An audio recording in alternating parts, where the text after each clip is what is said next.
ఆంధ్రప్రదేశ్ ప్రభుత్వం ముఖ్యమంత్రి వర్యులకు ఉప ముఖ్యమంత్రి శ్రీ పవన్ కళ్యాణ్ గారికి పాతపట్నం నియోజకవర్గం మిల్లియపుట్టి మండలం జలగలింగపురం గ్రామ వాస్తవ్యుడిగా నేను ఈరోజు విన్నవించుకుంటున్నా. అయ్యా కళ్యాణ్ గారు, మీరు పర్యావరణము మరియు అటవీ శాఖ మంత్రిగా ఉన్నారు. మాకు చాలా సంతోషం. పర్యావరణము దెబ్బతినకుండా చూడవలసిన బాధ్యత మీ మీద ఉంది. అలాగే ఈ కొండకున్న ప్రత్యేకత ఏమిటంటే ఇది ఇంజాద్రి అమ్మవారి కొండ. గ్రామస్తులు ప్రతి ఏటా కూడా వర్షాధారం కోసం ఈ కొండకు ముర్రాటలతో వచ్చి ప్రత్యేకమైన పూజలు చేస్తుంటారు. అలాగే ఇది అంతా గిరిజన ప్రాంతము. ఇది మేము ఉండేది కూడా గిరిజన గ్రామాలు ఎక్కువగా ఉన్నాయి. ఈ లొకేషన్ అంతా కూడా ఒకసారి చూడొచ్చు. ఇవన్నీ కూడా పంట పొలాలు చుట్టూ కూడా కొండలు.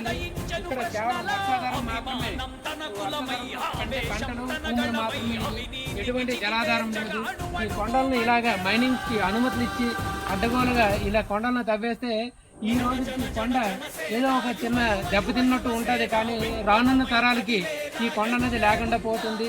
మా గ్రామస్తులు ప్రత్యేకించి ఇక్కడ దేవతలకు పూజ చేస్తుంది కాబట్టి మేము ఎంత మొరబెట్టుకున్నా సరే మా మొరలు ఎవరు ఆలకించలేదు.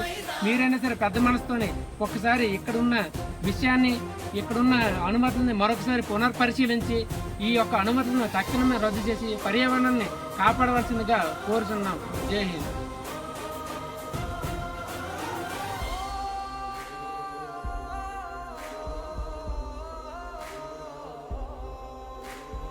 ఒక్కడైతే కాదు, కోట్ల ప్రజల గొంతుక వీడు.